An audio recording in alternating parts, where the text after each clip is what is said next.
Okay, this is my review on the Blade series. Episode 1, called... It's about the Blade, the Marvel character. This is the complete season 1, which is also the complete series. I'm reviewing each individual episode as I as they go through the thing. So it opens up with a narration of Blade saying what his name is Eric, but the vampires on the street have given him a new name, Blade, also known as the Daywalker. And it shows back a flashback. It shows back shows his mother getting murdered by a four-fanged vampire.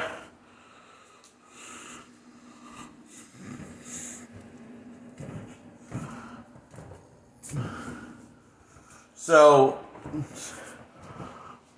Blade kills a bunch of vampires, asks about a four-fanged vampire and to avenge his mother's spirit. And after killing his mother and making him into a half-breed vampire, it will be a half-breed human. Part vampire, part human. He has all their strengths, but none of their weaknesses. So he has a serious grudge against vendetta against the vampire underworld, just over his dead mother who died supposedly by the vampire. And these flashbacks are really graphic and kind of nightmare feeling. And these vampires just sign a very nightmare feeling when they just pop out of our plain sight. Like disguised as officers, disguised as an attractive girl when she's about to seduce them. This drunken guy, and this drunken guy turns out he's the victim of. He turns out he's like basically not that the girl's not a human, so he just runs away for her, and then he runs into the officers, and they're also the same, saying not human. And they escape up on him, and Blade shows up and slices them into fire, into ashes. And then he tells the citizens to go home unless he wants to be killed. So he just runs home drunk. Runs home being drunk. Runs home as a drunk, and so he interrogates the vampire. Says, "What do you know about do you know any four-fanged vampire? Never heard of one." And Blade just looks like he's about to kill him, but he doesn't. He just disappears. And Blade overhears him say something. He's saying that his boss is going to be here, who is leader of this club, which is literally a cult of vampires. So it turns out their boss is going to be there tonight. So, so the boss is going to be there tonight, and Dad, don't say anything stupid. Okay. He's falling asleep, so I don't want him to say anything confusing.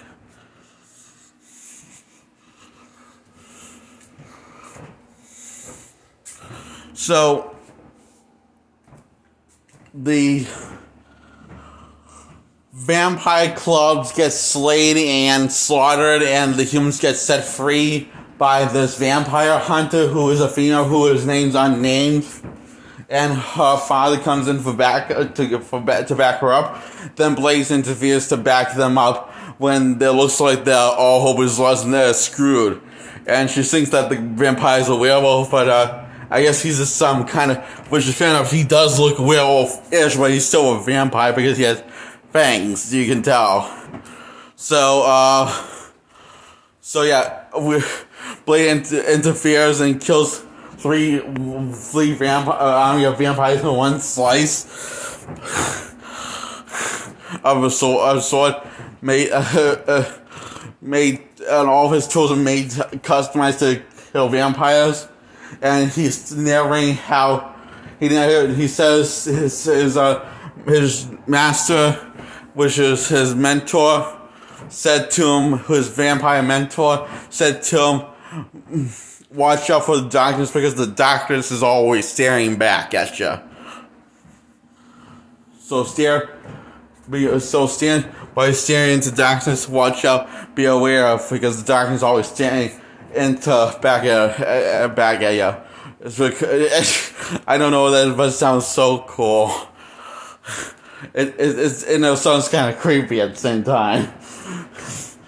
This narration is is this whole episode, this whole series. I have seen the whole series.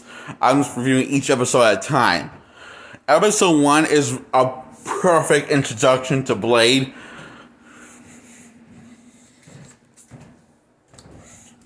It focuses heavily. It focuses mostly on Blake's perspective and learning on Blake's perspective. Sure, there are the characters the two vampires or two other vampires that join the story, and one of them, that's the girl, joins Blade's hunt against vampires, while the father gets bitten and supposedly dies, and after getting his head stepped on, he supposedly dies after sacrificing his life for his daughter to take down to attempt to take down the mother of all vampires, Frost, who is the leader of the underworld cult of vampires, which is also part of the extension of the club the burned down along with Blade. So Blade watches all this, what happens, and Blade watch what all this, watch like the dagger killed off, and see the four-fanged vampire, and he starts to have flashbacks. Yep. Not you. Sorry. Get out of the room. If you're going to do that.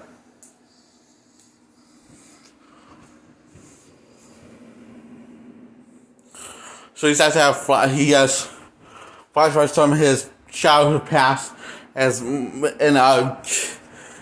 mother died before she could give birth to him. So the doctors cut him open out of his mother's stomach to save the baby. Before the baby cut his cord before he was truly became one with the dead, and then become one with the undead. So he just got out of his mother's, got severed from his mother's cord in time enough to absorb all of their strengths and the agilities of vampire, but no weaknesses, because especially the daylight, he can actually survive in the daylight.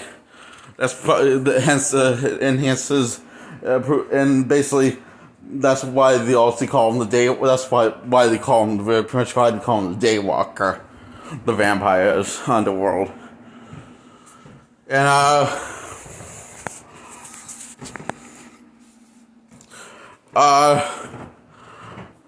after the father gets supposedly dead, the dog's grieving over the dead, only to find out that the father still comes back to life, but in vampire form, and tries to kill his own daughter because he's now just a mindless vampire, part of the undead. And Blake, who's half vampire, half human, decides to slays the old man in half.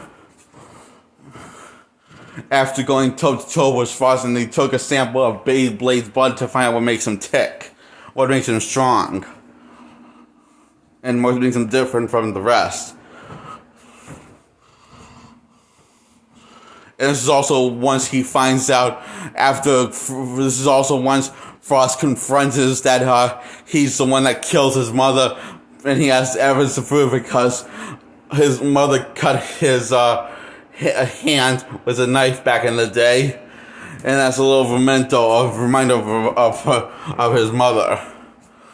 And that's when Blade does this. The line says, "It's you," and he just goes at him, and he gets outwit and outbeat in every way, and he loses the first round with his first encounter with Frost. But Frost says, "We're going to have to continue this some other time," and then he gets knocked out cold after when Blade is about to get back up. And then he gets a sample. These two vampires that work for Frost get a sample of Blade's blood to find out what makes him different, what makes him new, what makes him so strong from other vampires. So, and then he goes to kill the father that got turned into a vampire when he's about to kill his only daughter. So after Blade saves that girl's life, the daughter vows vengeance upon Blade, even though she has no idea whoever you are, whoever your name is, I will avenge my father, basically because it can't. Look, she's a pro. This is where it loses me.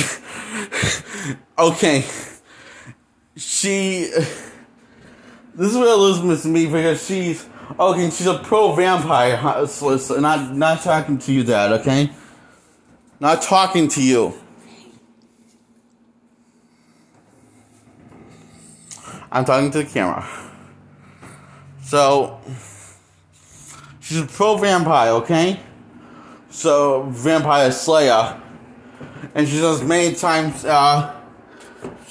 either she is, I don't know why, but for some reason, as soon as you know that Blade was just saving her skin, and that was no longer her dad, but just a mindless vampire. I mean, it's like clear she's been at this for a while, based on how well her fighting skills with the vampire. Which I'm against vampires in the club. But yeah, it seems a little bit of a lazy writing, but it is the reason why it is like rolling like that is just so we can actually have those two be on the same fighting team by the third act of the show. So even though it has this major problem, I still give this episode 1 a 10 out of 10, as well as the series. Well, I am going, as well as the series as a whole, because I just love it that much, because this is such a redemption for Blade in terms of quality storytelling and just all personality, showing his wonderful, violent personality and savage side that Wesley Snipes never ever captured, not even the first Blade film, like this did, or the Blade live action show that's a spin-off of Wesley Snipes. Playboy advertised like a spin-off of Wesley Snipes Blade, but it's just a knockoff of Wesley Snipes Blade. Now, my problem with that is Blade is that they have to play Blade. They don't let him do his own thing with the character. They just have him play Wesley Snipes' lame take on the character, yet iconic take on the character. So yeah, all those things that I mentioned that's not related to the animated series, also known as anime, as in yes, this is originally aired in Japan, that's why it's called anime, Japan animation, but it's also in America it's called animated, or cartoon, or something animated. Yeah, so season 1, which is the first and final season of Blade, is really awesome, and it's off to a good this episode 1, I think his episode 1's called His Name is Blade, is off to a pretty good start. So yeah, I give episode 1 of Blade, the cartoon show, a 10 out of 10. And this is the first cartoon show, but this is the first cartoon channel show for Blade, but it probably might not be the last. But it probably might be the last really graphic Nightmare Fuel one. Because these designs on the Nightmare of the vampires are so well detailed and unique. They somehow even make Frost cool looking in an adaptation in ways they could never ever do in live adaptation. For someone else, they couldn't make him cool or OP against Blade and live adaptation. Not even the extended edition of the film, when he's just a bloodbath monster. Like a blood tornado. That's, I'm not kidding, that's what the extended edition has for the climax of the first Blade film, starring Wesley Snipes. Instead we got a theatrical, in the theatrical one we got a much more scene that is easier as an underwhelming climax, since I get it was created, but it lasts very briefly compared to all the other fight scenes, making it not really a climax, but more of a tease of a climax. So yeah, that's all I was gonna say about the movie, and this is the rest I'm going to say about the Blade Episode 1 2011 cartoon show. Go see Episode 1 and see the rest of the Season 1. Get this. This has this is a 2-disc set. That's Volume 1 and Volume 2 of Season 1. It is this. If you're a Blade fan, or a Marvel fan, or a horror fan, or a fan of really good storytelling, or a fan of telling or listen, or get it. Or if you're a fan of really well-rounded, likable, and complex characters, get it. It is awesome, and it's totally worth every moment that you sit again on front of the television watching it, because it's that awesome. This is my idea of a good. This is Blade done right. Where Wesley Snipes failed in every way, except for the design and him having anger issues in the last third act of every Blade film. Mostly the first one. And yeah, bye.